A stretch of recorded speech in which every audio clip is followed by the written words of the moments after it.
খাজা মাইনুদ্দিন চিশতি রহমতুল্লাহ আলাইহি এই ভারতের জমিনে বাবা একটা নয় দুটো নয় 80 থেকে 90 লক্ষ বিধর্মীকে কালেমা পড়ে মুসলমান বানায় আছে। জোরে বলেন সুবহানাল্লাহ। বাবা গো, আজকে আপনাদের এখানে এসেছি, আপনাদের দেশের অনেক বন্ধু কিন্তু আমার আছে, যদি ওই বন্ধুদের মুখে শুনতে পাই তাইজুল ইসলামের ওয়াজ ভালো লেগেছে, মনটা বড় খুশি হবে না? হবে না বাপ? খুশি হবে।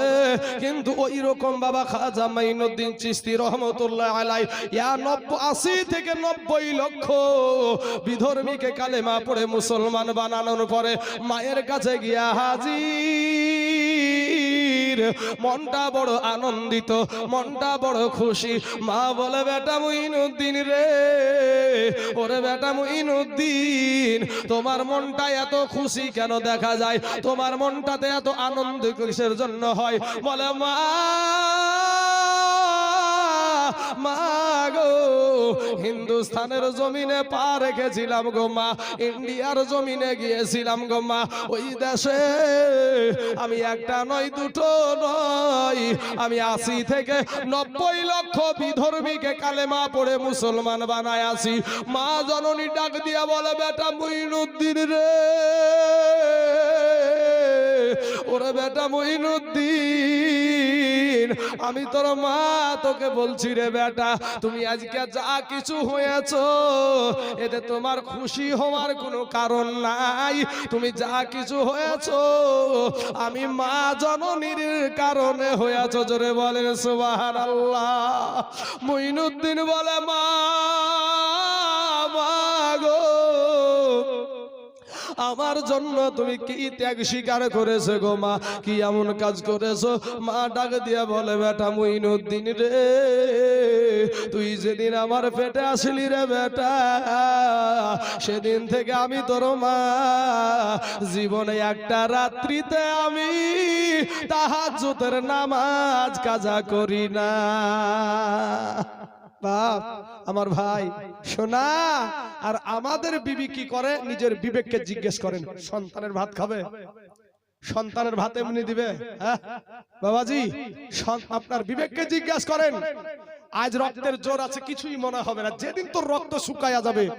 এই যে মাল বসে আছে একটা, এই দেখেন একটা, ওই দেখেন একটা, ওই দেখেন একটা, যেদিন ওই আপনার এই 3 মাথা নাকি বাবজি, 3 মাথা যেদিন হবি রে ভাই, সেদিন বুঝবি এই কথা গালান কি, এই কথা গালার কত দাম, সেদিন বুঝবি তুই। তোর বিবিকে এখন শাসন করছো না, মোবাইল তুলি দিয়েছো একবার, সেই বড় মোবাইল, বিবিকে খুব ভালোবাসো। আরে বাবা, জাহান্নামের আসামি বানাইয়া ভালোবাসা দেখায় কি ভাই? রাগ করছেন নাকি? হ্যাঁ, রাগ করেন না ভাই, আপনি আমার কালেমার ভাই, আপনি আমার মুসলমান ভাই, রাগ করেন না ভাই। শোনা যুবক, আর মুইনুদ্দিন, খাজা মাইনুদ্দিনের মা বাবাজি প্রত্যেক রাত্রিতে সন্তানকে পেটে নিয়ে তাহাজ্জুদের নামাজ পড়ে, আর আমাদের মা টিভি দেখে, সিরিয়াল। বাইরে রাতে যদি কাজা হইয়া যায় সিরিয়াল দেখা, সকালবেলায় আবার কাজা তুলে, আছে না? হ্যাঁ, তবে বাবাজি আমি একটা জিনিস নিয়ে, এটা নিয়ে তদন্ত করেছিলাম, সেই মুহূর্তে কিরণমালা চলতো, মানে এটাকে নিয়ে তদন্ত করেছিলাম। তো বাবাজি শোনা, শুনতাম যে ওই রাত্রি 7টা না 8টার দিকে একবার হতো, তো ওইটা যদি কারেন্ট চলে গেছে বা কোনো রকমের কিছু কারণে যদি দেখা না হয়েছে, ওটা বা সকালবেলাতে নাকি 8টা না 9টার দিকে আবার দিত, ওটা দেখার লেগে আবার রেডি। হ্যাঁ, পেটে একেবারে আপনার 8 মাসের বাচ্চা, 9 মাসের বাচ্চা, আর যেমন বাচ্চাটা হয়েছে বুঝতে পেরেছে, শুধু ট্যাঁকের কাজে। আর মৌলবি গুলার বাবা 12টা বাজে দেয়, হুজুর আমার ছেলে চুপে না, হুজুর আমার ছেলে চুপে না, হুজুর শুধু কান্দে, শুধু কান্দে, উদে মুতিয়া পানি লাই না, উঠার বলে না, উজে পেশাব ফিরে পানি লাই না, উঠার ধরা দেয় না। উজে চোর, ওই মাটা যে চোর সেটা ধরা দেয় না, যে আমি ছেলেকে কোলে নিয়ে সিরিয়াল দেখি, ইটার ধরা দেয় না। আচ্ছা না ভাই? ওরে কিরণমালার এত জ্বালা, এ যদি বুঝিতাম, তাইলে কি আর ডিশ চ্যানেলে ছবি দেখিতাম। স্বামী আমার গরিব মানুষ, এ পকেটে নাই টাকা, কেমনে আমায় কিনা দিবে কিরণমালার জামা। এবার দেখছে বাবা বিবির মুখখানা এতখানি একবার 22 মণ পাথর। কি করবে স্বামী এখন বেকায়দায়, আর ওদেরকে বুঝতে পারছেন, ওদেরকে সরকার উঠাই দিয়েছে উঠ তারা উপরে, উঠতে উঠতে বাবা সব দখল করে নিল। আপনি যান ব্যাংকে যাইয়া দেখেন, ওদের ঠেলাতে আপনাকে পালাতে দিছে পাবেন না। আপনি শুধু যাইয়া দেখেন যেমন 1000 টাকা করে ঢুকেছে রে ভাই, 1000 টাকা করে যেমন ঢুকেছে ব্যাংকে যাইয়া দেখেন, আপনি শুধু সাইজ করে ফেলবে আপনাকে। ওরে বাবা রে, ওদেরকে রুখে কে ভাই? শোনা আমার মা খালাদেরকে বলবো, মা এরপরেও বলবো ইসলাম ধর্মে, এই ইসলাম ধর্মে তোমাদেরকে যতটা ইজ্জত দেওয়া হয়েছে, তোমাদেরকে যতটা সম্মান দেওয়া হয়েছে, পৃথিবীর বুকে এমন কোনো ধর্ম নাই যে অতটা তোমাকে সম্মান দেওয়া হয়েছে। আজ থেকে কিছু বছর আগে বাবা, আজ থেকে কিছু বছর আগে আমার পার্শ্ববর্তী থাকা হিন্দু ভাইয়েরা, ওই হিন্দু ভাইদের ভিতরে একটা প্রথা চালু ছিল। কি প্রথা চালু ছিল? সতীদাহ। সতীদাহ বলতে কি বোঝায়? একটা স্বামী যদি মারা যেত, তো ওই স্বামীটা যদি মারা যেত, তো বিবি, ওই বিবিটাকে, তার বিবিটাকে ওই স্বামীর সাথে জলজান্ত একটা বিবিকে তার স্বামীর সাথে, যেহেতু স্বামী মারা গেছে, ওর বিবি আর বেঁচে থাকার কোনো লাভ নাই, স্বামীর সাথে বিবিকেও চিতাতে জ্বালিয়ে দিত। কিন্তু বাবাজি এই ধর্মের আইনের যারা শিক্ষিত ব্যক্তি, তারা বলল এই ধর্মের আইনে লাথিমার, এই ধর্মের আইনে লাথিমার। আমার একটা জলজান্ত বিটি, আমার একটা তাজা বিটি আমাকে চিতাই বসে আব্বু গো বাঁচাও বলবে, আব্বু গো বাঁচাও বলবে, এই কষ্ট সহ্য করা যাবে না। অতএব ধর্মের আইনটা পাল্টিয়ে দেওয়া হয়েছে। আজ থেকে 1400 বছর আগে আমার নবী, আপনার নবী আজ থেকে 1400 বছর আগে যে আইন বেঁধে দিয়েছে, যে আইন আমাদেরকে বেঁধে দিয়েছে, ওই আইনের ওপরে এখন পর্যন্ত মুমিন মুসলমানেরা এখনো বলবৎ আছে, আগেও ছিল এবং ভবিষ্যতেও কিয়ামত পর্যন্ত ওই আইনের ওপরই থাকবো। জোরে বলেন ইনশাআল্লাহ। শুধু তাই না, মায়েরা ভাবছে, মায়েরা ভাবছে যে আমাদেরকে তো পাওয়ার দিচ্ছে, কিছু হলি বাবা থানা। আর যাইয়া দেখেন লালবাগে শুধু মহিলাদের কেস বাবা। মৌলভী ঠাকুর কাউকে ছাড়ছে না বাবা, সবগুলোকে সাইজ করছে। জান শুধু মহিলাদের কেস। বাবাজি আমার সোনা মানিকের, আমার ভাই জানেরা আমার, তাই বলে বলছি না যে আপনারা শুধু লাঠি দিয়ে পিটে নিটালাই, শুধু লাঠি দিয়ে পিটে নিটাও না। আল্লাহ কোরআনে বলছেন হুন্না লিবাসুল্লাকুম ওয়া আনতুম লিবাসুল্লাহুন্না। স্ত্রী হলো স্বামীর পোশাক, স্বামী হলো স্ত্রীর পোশাক। উভয় পক্ষে দুজন কি ভালোবাসতে হবে। ওর বিপদে ওকে দেখতে হবে, ওর বিপদে ওকে দেখতে হবে। তাই বলে তুমি শুধু পুরুষ হয়েছো বলি যে শুধু বলবে পার্টি পার্টি, ওই শুধু বলতে বলতে আরেকদিন একটু বলবে তোমার ফাটা পাই আমি আর পারবো না, তোমার ফাটা পাই আমি আর পারবো না বলবে। কিন্তু তুমিও যখন ওর মতন ব্যবহার দেখাবা, আদর্শ দেখাবা, ভালোবাসা দেখাবা, তোমার বিবিও তোমাকে ভালোবাসা দিবে। কিন্তু যারা ওয়াজাত কুজাত তাদের কথা বলছি না বাবা, যারা ভালো মহিলা তারা ঠিকই আপনার সেবা করবে, স্বামী কি জিনিস বুঝবে। মনে মনে আরো চিন্তা করে অনেক মহিলাদের মুখে নবী বলছেন যে আমি বেশির অংশ দেখলাম যে মহিলারা জাহান্নামী। কেন জাহান্নামী? এই কারণে যে আল্লাহর শুকরিয়া আদায় করে ওরা, আল্লাহর শুকরিয়া আদায় করে না, লোভী বেশি, হিংসাখোর বেশি, আল্লাহর শুকরিয়া আলহামদুলিল্লাহ এই শুকরিয়া আদায় করে না। এ বাবাজি শোনা, আমাদের ধর্মে যতটা সম্মান দেওয়া হয়েছে পৃথিবীর কোনো ধর্মে দেওয়া হয় না। এরপরেও বাবা নরেন্দ্র মোদী যখন বলেছে 3 তালাক দেওয়া যাবে না, 3 তালাক দেওয়া যাবে না, মৌলবীরা এখন খুব বিপদে বাপ, মৌলবীরা খুব বিপদে। কারণ কি? মহিলারা কিছু হলি ডিভোর্স করলি বাবাজি 7 সমুদ্র 13 নদী পার। আর যদি বেটা ছেলে ডিভোর্স করে ওকে 14 চাকার 14 রশি না দেখায় ছাড়ছে না বাবা। তার খানে খুরাক দাও, তার মালের দাও, তারপর যত রকমের যা আছে সবগুলা নিয়ে 80-70 করে লাগছে। কিন্তু এই পাওয়ারটা যেই দিল সেই নরেন্দ্র মোদীর কথা আমার মা খালারা শুনেন গো। গুজরাটের বুকে 2002 সালে গধুরার স্টেশনে ট্রেনের বগিতে আগুন লাগাকে কেন্দ্র করে আমার হাজার হাজার মুসলমান যুবকগুলাকে গ্যাস পেট্রোল দিয়ে জ্বালিয়ে পুড়িয়ে শেষ করে দিয়েছিল। আর যাদের 8 মাসের বাচ্চা, যাদের পেটে, যেই সমস্ত মহিলাদের পেটে 8 মাসের বাচ্চা, 9 মাসের বাচ্চা, 10 মাসের বাচ্চা, এই মহিলাগুলা পুলিশকে গিয়ে বলেছিল পুলিশ বাবু আমাদের জন্য একটু নিরাপত্তার জায়গা করে দিন। ওই পুলিশগুলা বিশ্ব হিন্দু পরিষদকে লেলিয়ে দিয়ে ওই মহিলাদের পেটকে চিরে সন্তানকে বের করে তীরের আঘাতে করে খেলা করেছিল। ওই গুজরাটের বুকে 2002 সালে মুখ্যমন্ত্রী ছিল নরেন্দ্র মোদী।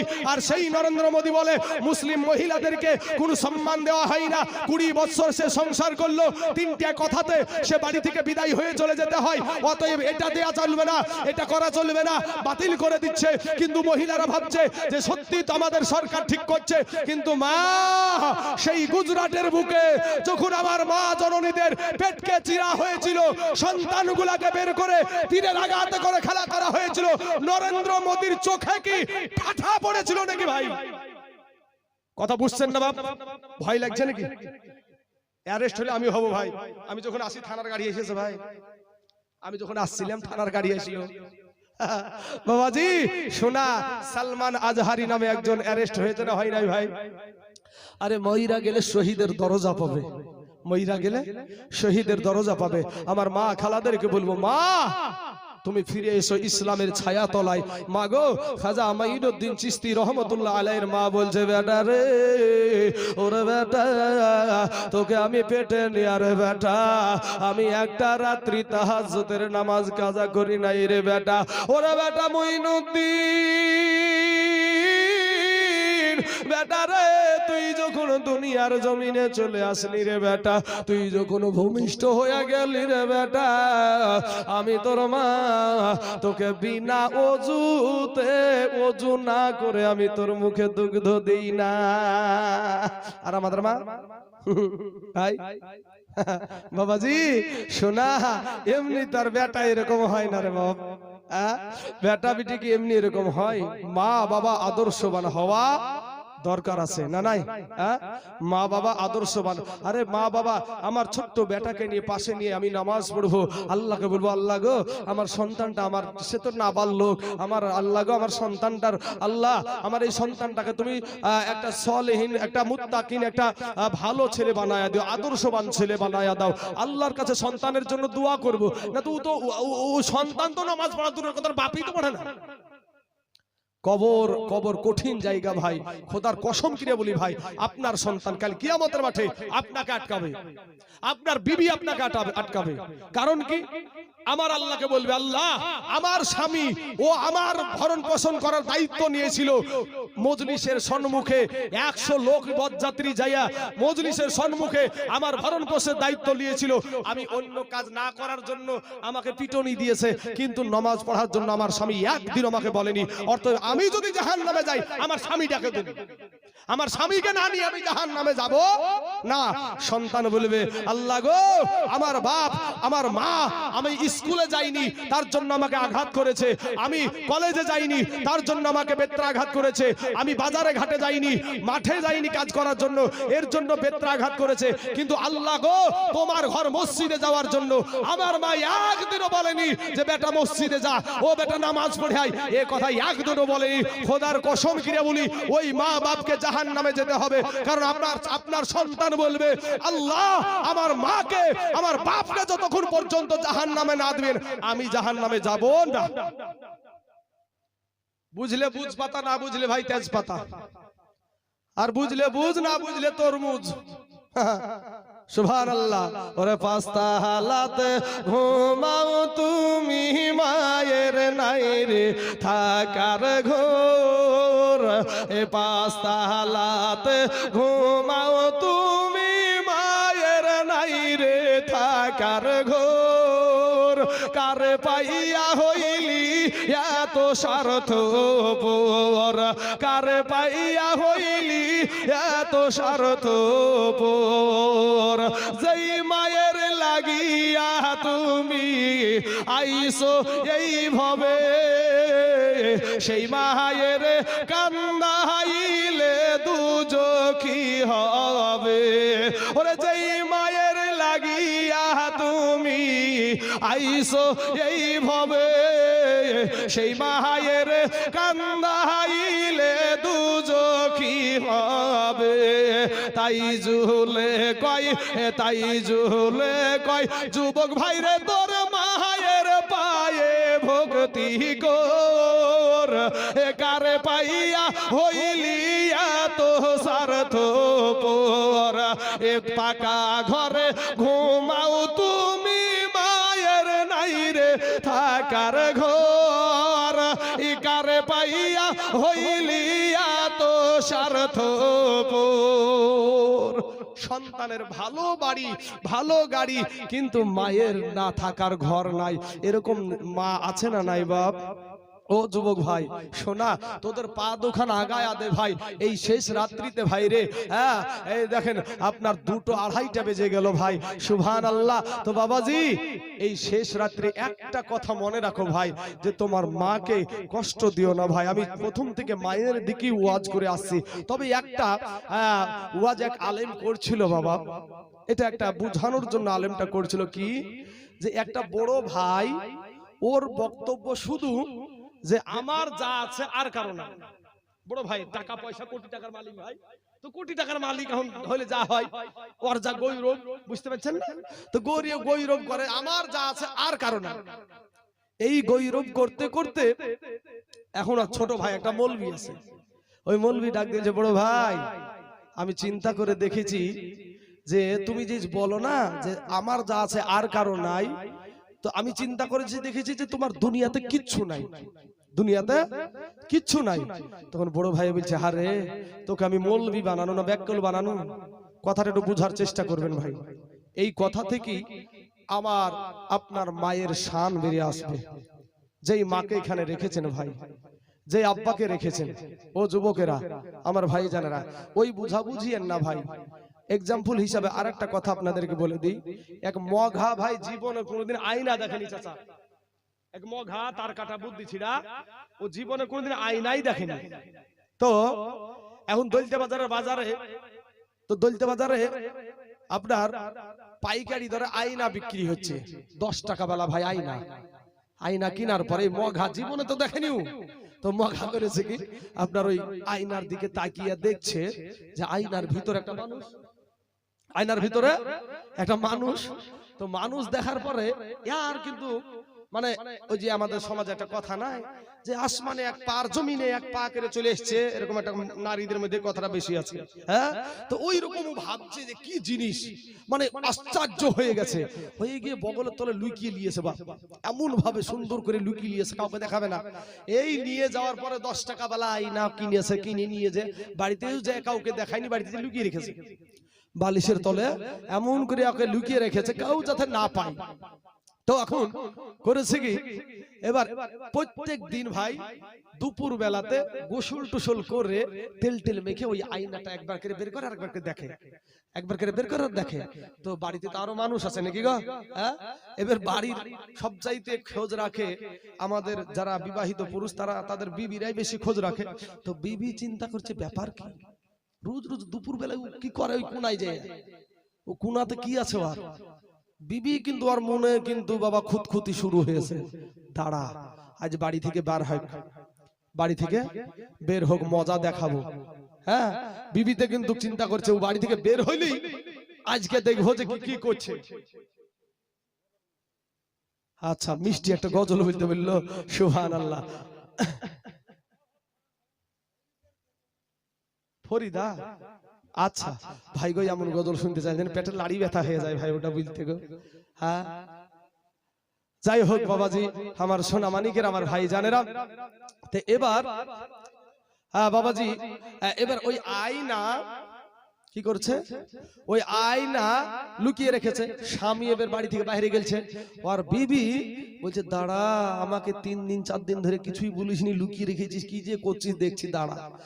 ই যেমন এক তার কাটা বুদ্ধি ছিড়া মঘা, আর বউটাও বাবা তার কাটা বুদ্ধি ছিড়া। হ্যাঁ, ওই এক মঘি। এবার ই যাইয়া বাপ ওই আয়না বের করিয়া, বুঝতে পেরেছেন, আয়নার দিকে তাকিয়ে দেখছে যে আয়নার ভিতরে একটা সুন্দরী মহিলা, আয়নার ভিতরে একটা সুন্দরী মহিলা। তখন এর মেজাজ গরম, এই বয়সে আবার 40-এর কুঠা পার হয়ে গেল, আর আমার মতন সুন্দরীকে রেখে আবারও শুরু করেছে। মেজাজ গরম করিয়া বাবা একই দৌড়ে শাশুড়ি মায়ের কাছে। শাশুড়ি মা এখন বুড়ি হয়ে গেছে, বৃদ্ধা মা, যে বলছে মা দেখেন তো আপনার বেটার কুকর্মগুলা। কেন রে মা, কি হয়েছে? বলে আমার মতন সুন্দরী রেখে আপনার বেটা এই বয়সে 40-এর কুঠা পার হয়ে গেল, কবে জানে বিটির স্বামী এসে বাপ বলে ডাকে, আমার তো আর বিটি মাটির বিয়ে দিতে পারবো না। কেন রে মা, কি হয়েছে? বলে আমার মতন সুন্দরীকে রেখে ও আবার প্রেম করতে শুরু করেছে। শাশুড়িতে একটা ধমক দিল, আমার বেটার মতন এরকম বেটাই নাই, আমার বেটার মতন বেটাই নাই, সাদা সিধে বেটা আমার। তখন ই তো টক বইকে জুয়ান, বুঝতে পারছেন না, বুড়ি মহিলা মা, ওকে বাবা ধরেছে একেবারে সেই খাটিয়া ধরা করে ধরেছে, হাত কানকে ধরিয়ে ভড় ভড় করে টানতে টানতে নিয়ে বলছে, চলেন আপনাকে আমি স্বচক্ষে দেখাচ্ছি, প্রমাণ দেখাচ্ছি। বুড়ি মহিলাকে টানতে টানতে নিয়ে চলে যাচ্ছে বাবা। এই এরা যেমন তার কাটা বুদ্ধি ছিড়া, মঘার মঘি, আর মাটাও বাবা তার কাটা বুদ্ধি ছিড়া, ওর মাটাও তার কাটা বুদ্ধি ছিড়া। এবার নিয়ে যায় বাপ, কি দেখাবে প্রমাণ, ওই আয়না বের করে দিয়েছে। এবার আয়নার দিকে তাকিয়ে দেখছে যে আয়নার ভিতরে একটা বুড়ি মহিলা, আয়নার ভিতরে একটা বুড়ি মহিলা। এখন মাকে আর কে চুফাইবা, ওরে বেটা তুই কি করলি, হাই বেটা তুই কি করলি, এই কান্নার কেউ চুফাতে পারে না। বেটা আসলো, বেটা বলো মা কান্দো কেন, ও মা তুমি কাঁদছো কেন? তখন বুড়ি মহিলা বলছে, বেটা রে, ওরে বেটা, ইসলাম ধর্মে 4টা বিয়া করা যায় যাচ্ছে রে বেটা, তুই আর পালি না, এই বুড়ি কি পালি? আচ্ছা বলেন তো, এটা আইনার দোষ না আমাদের বুঝার দোষ? এই বুঝা বুঝিয়েন না ভাই, এই বুঝা বুঝিয়েন না বাবা। তো এবার এই মৌলভী সাহেব বলছে যে ভাই তোমার কিচ্ছু নাই দুনিয়াতে, তোমার কিচ্ছু নাই ভাই। কবরে যারা চলে এসেছে মাত্র 3খানা কাফন ছাড়ার কিছুই আনতে পারে নাই, তাই না ভাই? তো ভাইকে বলছে যে ভাই তোমার কিছু নাই। তো বলছে তোকে মৌলভী বানানো না আমি ব্যাককল বানানো? আরে তোর আমার পুকুরে যত মাছ আছে গোটা দেশের আছে, আমার যত জমি জায়গা আছে গোটা দেশের লোকের আছে। তখন বলছে বড় ভাই এখন আমাকে ব্যাককল বললো, থাম, যেদিন সুযোগ পাবো বুঝাবো ভাইকে। ভাইকে একদিন বাবা মাঠে নিয়ে গেছে, মাঠে নিয়ে যাওয়ার পর বলছে বড় ভাই আমি একটা কথা বলবো, মাইনবা, মানে বুঝাবে, বুঝতে পারছেন না, বুঝাবে কাচ্ছা তাকে। এবার বলছে বড় ভাই আমি একটা কথা বলবো, তুমি শুধু মানবা। বলে হ্যাঁ মানবো, বল। তো বলে তুমি এখানে শুয়ে যাও, আর তোমার শরীরে আমি একটা চাদর দিয়ে তোমাকে ঢাকাইয়া দেবো। চাদর দিয়ে ঢেকে দেওয়ার পরে আমি তোমার এখানে বসে বসে কাঁদবো যে আমার তোমরা কে কোথায় আছো গো, এখানে এসো, আমার বড় ভাইকে সাপে কেটেছে বাবাজি। তখন বড় ভাই বলছে তাহলে কি হবে? বলে কি হবে পরে বোঝা যাবে, তবে আমি যতক্ষণ না উঠতে বলবো তুমি ততক্ষণ পর্যন্ত তুমি চাদরের তল থেকে মুখ বের করবা না। তো ঠিক আছে, মৌলভী সাহেব মানুষ শুয়ে গেছে, মৌলভী সাহেব কাঁদতে শুরু করেছে বাপ। এবার মানুষ দৌড়ায় এসে বলছে যে সাপে কেটেছে। তখন এখন সাপে কেটা রোগীর মধ্যে বড় বেটা চাকরিজীবী, বিটিরিয়া চাকরিজীবী, বিবি এসেছে। আসার পরে বলছে চাচা গো আমার আব্বা জানকে একটু দেখাও, মুখখানা একটু দেখাও। এখন মুখ যদি বের করে তাহলে তো ধরা পড়ে যাবে, তাই না? ও তো মরেনি আসলে। তো বলছে বেটা বেটা ও বেটা তোমার আব্বার কে এমন সাপে কামড়াইছে যে ওই শরীরে যেই হাত লাগাবে তার গায়ে বিষ ঠেকবে। বড় বেটা বলছে যে বাপ চাচা তাহলে দরকার নাই দেখার, ভাইকে রাখেন। বাপ শুনছে না, শুনছে না ভাই? বাপ কিন্তু শুনছে। বাবাজি ছোট বেটা রাজি না, বিবি রাজি না। বাবাজি এবার করেছে কি, বৃদ্ধ মানুষ যারা বৃদ্ধ মানুষ এদের ভিতরে বা কিন্তু অনেক কথা বলে না, বলে না, যেটা বলবে কাজে লেগে যাবে। তো ও বৃদ্ধ বাপ বলছে সাপে কাটার রোগী তো, রোজারা যদি আসে তাহলে ভালো হয়ে যাবে, রোজা সাহেবরা আসলে ভালো হয়ে যাবে। তখন বাবাজি মৌলভী সাহেব জানছে যে রোজা তো আমি তো এই করেছি। বলছে মৌলভী সাহেব বলছে যে আমি যাচ্ছি রোজার কাছে।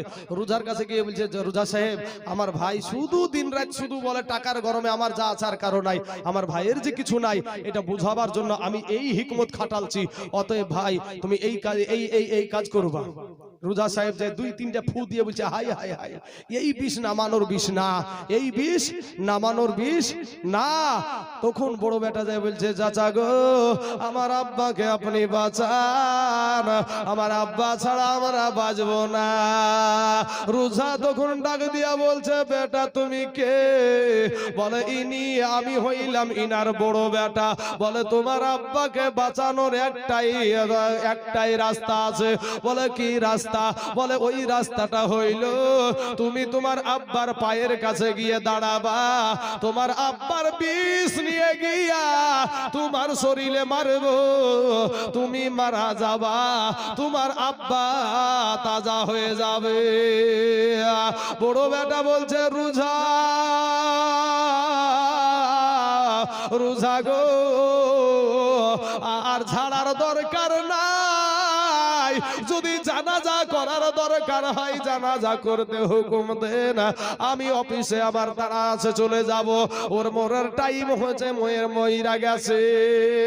ছোট বেটাও রাজি না, আব্বা কি শুনতে পাচ্ছে না বাপ, শুধু শুনে না, চোখের পানি ছেড়ে দিয়া কান্দে আর বলে, ও বড় বেটা রে, ওরে বেটা, আমি তোর আব্বা লোকের জমিতে মুনিশ দিয়া পাট দিয়া সারাদিন মানে হাড় ভাঙা খাটনি করে রে বেটা, আমি তোদের মুখে অন্ন তুলে দিয়েছি, খাবার তুলে দিয়েছি, আমি বাজারে গেছি রে বেটা, একটা জিনিস আমার খাইতে মন চাইছে রে বেটা, আমি খাইছি না বেটা রে, আমি তোদের টিউশনের পয়সা দিব, আমি তোদের প্রাইভেট পড়ার টাকা দিব, বেটা রে আজ তুই রাজি না। বিবি ছুটতে ছুটতে এসে বলছে, রুজা সাহেব, আমার স্বামী ছাড়া আমি বাঁচবো না, আমার স্বামী চলে গেলে আমি কি করব। বিবি যখন এইরকম করছে তখন রুজা বলছে, তাহলে আপনি কি? আমি বললাম, আমি ওর বিবি।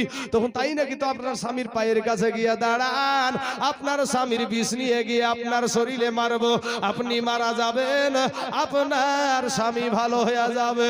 অমনি বলছে, না রুজা সাহেব না, আমার স্বামীর মউতের সময় হয়ে গেছে, তাই আমার স্বামীকে সাপে কেটেছে, নচেত মৌলবীকে তুই আমার স্বামীকে কেন কাটলো?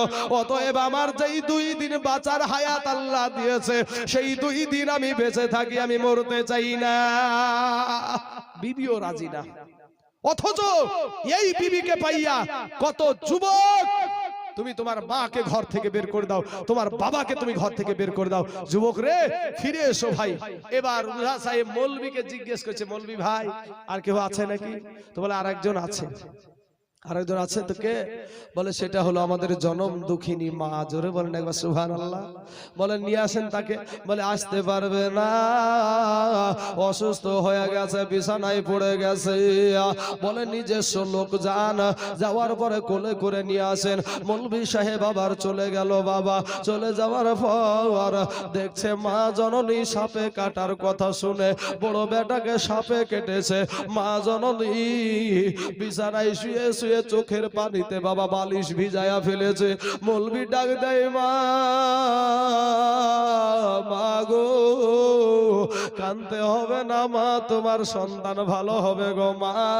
মা বলছে, বেটা তাই নাকি? বলে হ্যাঁ। তবে মা গো, তবে তোমার শর্ত হলো তোমাকে যাইতে হবে।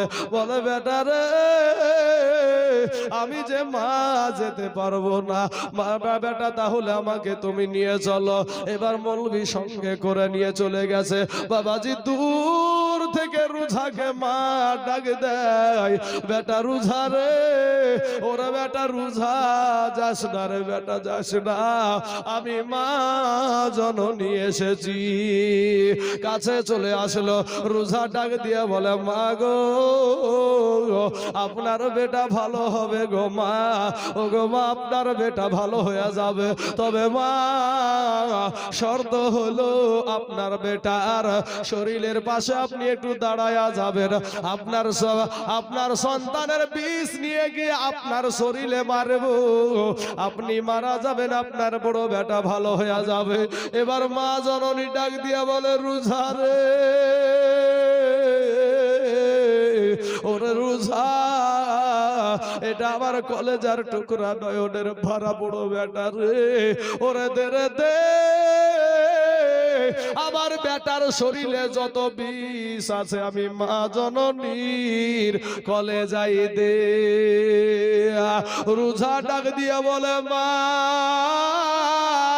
মা গো, কেউ রাজি হলো না মা, আপনি কেন রাজি হলেন, বিষয়টা কি?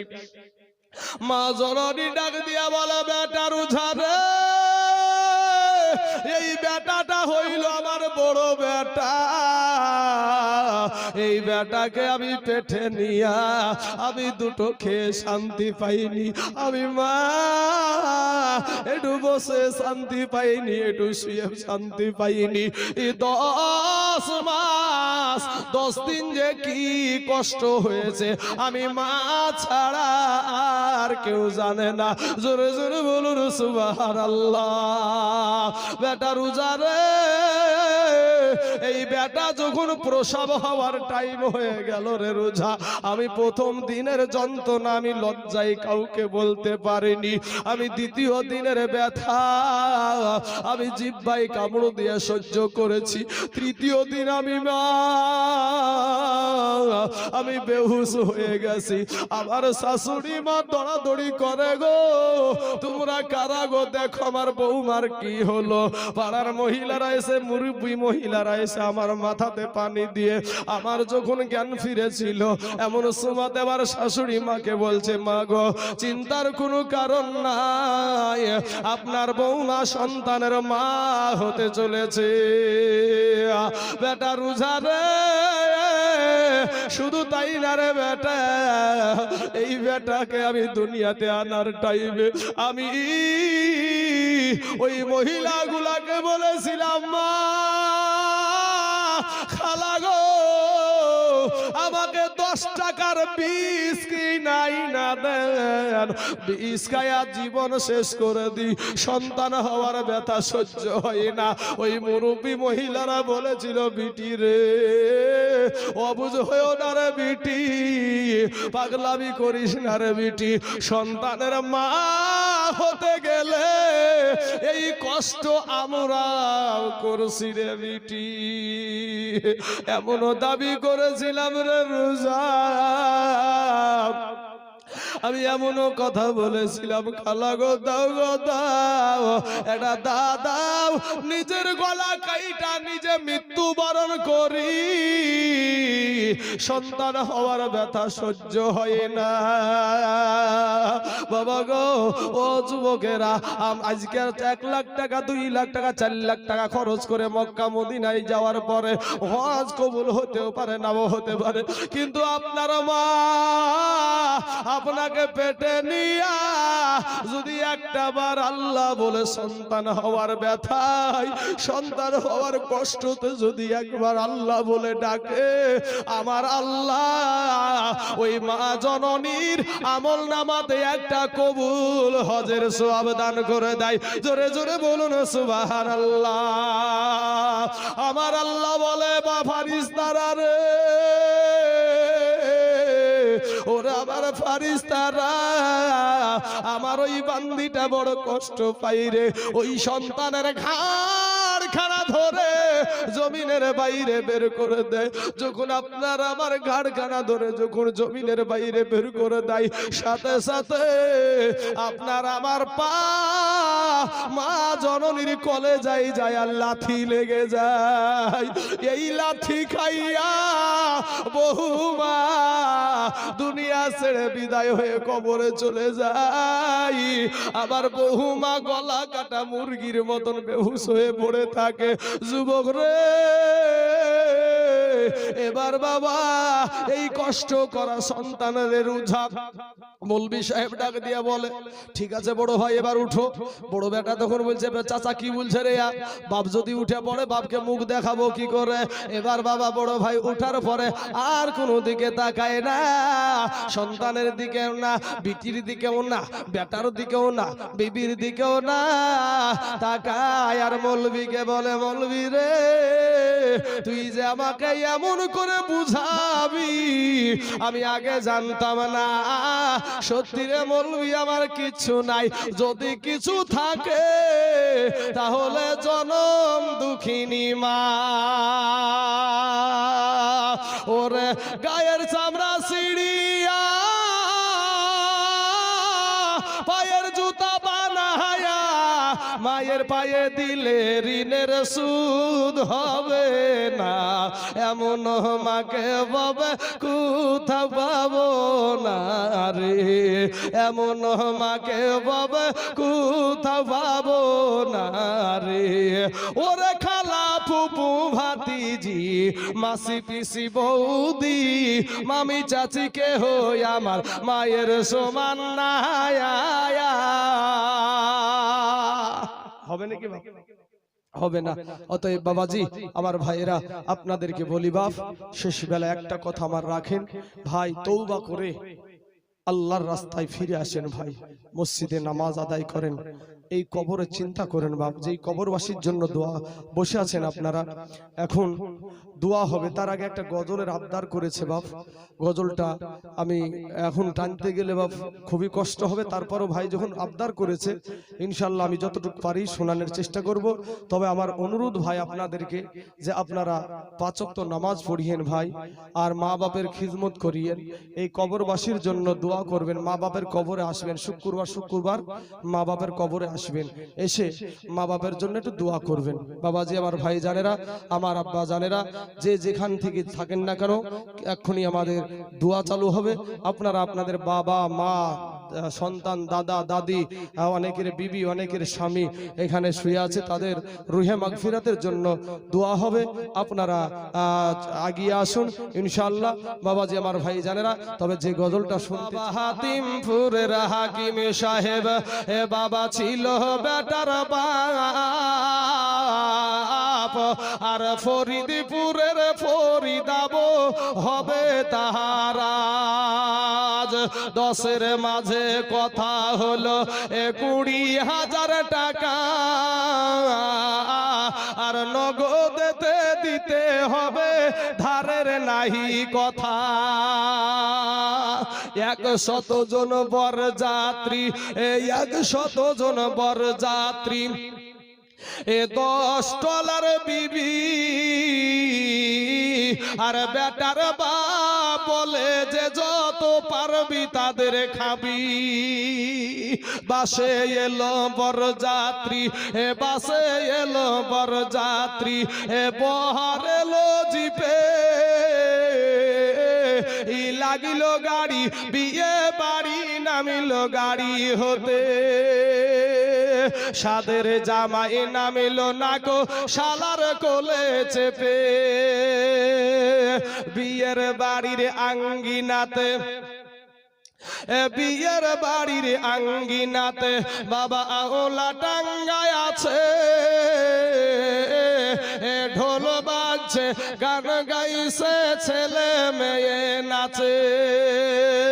ডোলার বিবি দেখতে যাব, ডোলার বিবি দেখতে যাব, উঠতে হবে কুঠা, আর ফরিদার ওই রঙিন শাড়ি সিঁড়ির ওপর পাতা। লুচি বন্দি মাছ মাংস, লুচি বন্দি মাছ মাংস, মিষ্টি মিহি দানা, যে যত পারবে খেতে নেই কোনো মানা। খাওয়ার শেষে বেটার বাপ, খাওয়ার শেষে বেটার বাপ, বাবা উঠিল জোরে রেগে,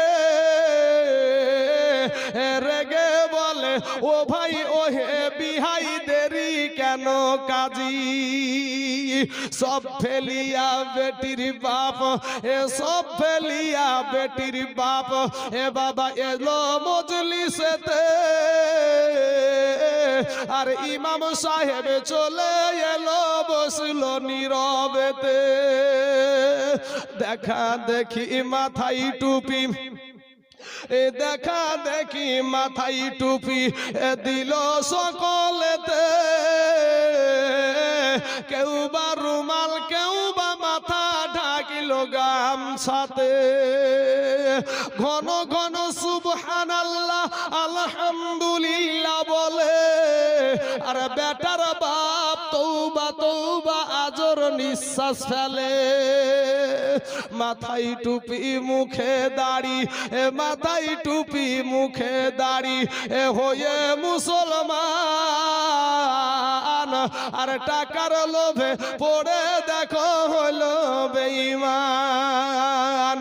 টাকা পেয়ে বেটার বাপ, টাকা পেয়ে বেটার বাপ, বাবা গনে হেসে হেসে, আর গুনার শেষে বেটার বাপ উঠিল জোরে কেসে। কাস্তে কাস্তে রেগে গেল কারণ লোকটা টেকি, আর টাকা ছুড়ে বলল যে কি রাগিব না কো বাকি।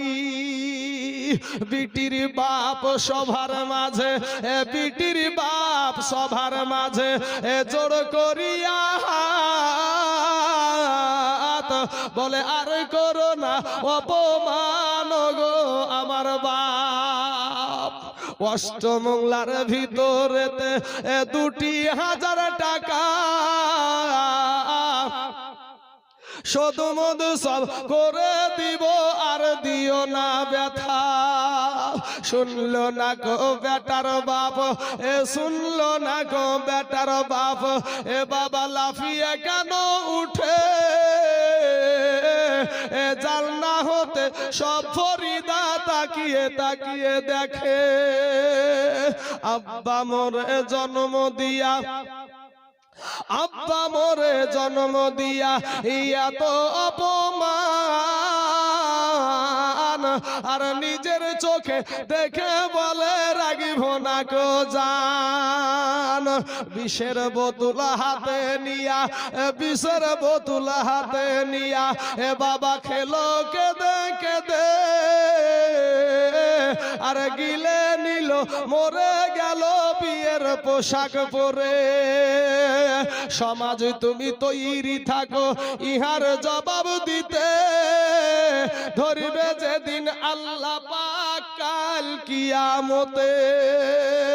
লুচি বন্দি মাছ মাংস আজ ফরিদার পাতে, সমাজ তুমি জবাব দাও বিষের বোতল কেন হাতে।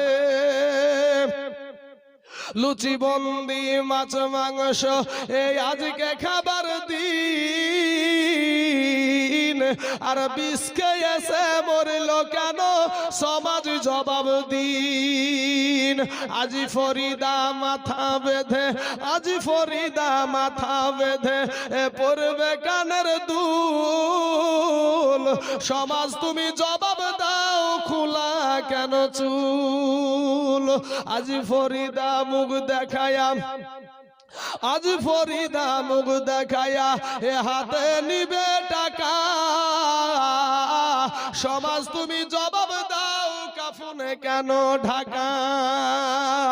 আজ ফরিদা শ্বশুর বাড়ি, আজ ফরিদা শ্বশুর বাড়ি যাবে, সঙ্গে যাবে বোন, সমাজ তুমি জবাব দাও মুখ কেন চুনমুন।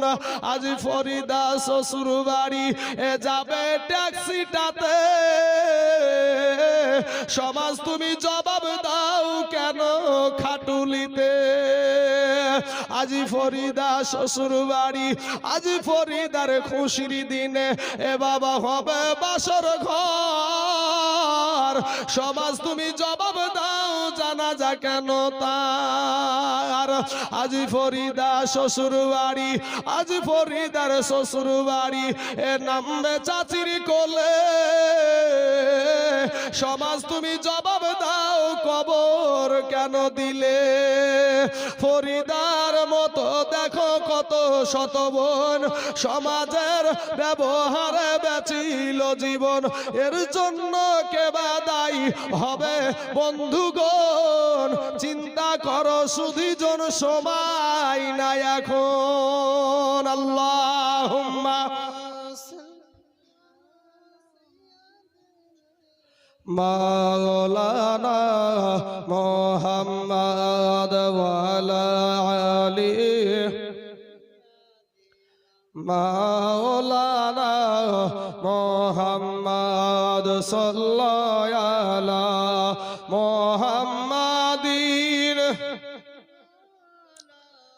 মোহাম্মদ হরদম সাবান শের কালো পাক নামে মোহাম্মদ হরদম সাবান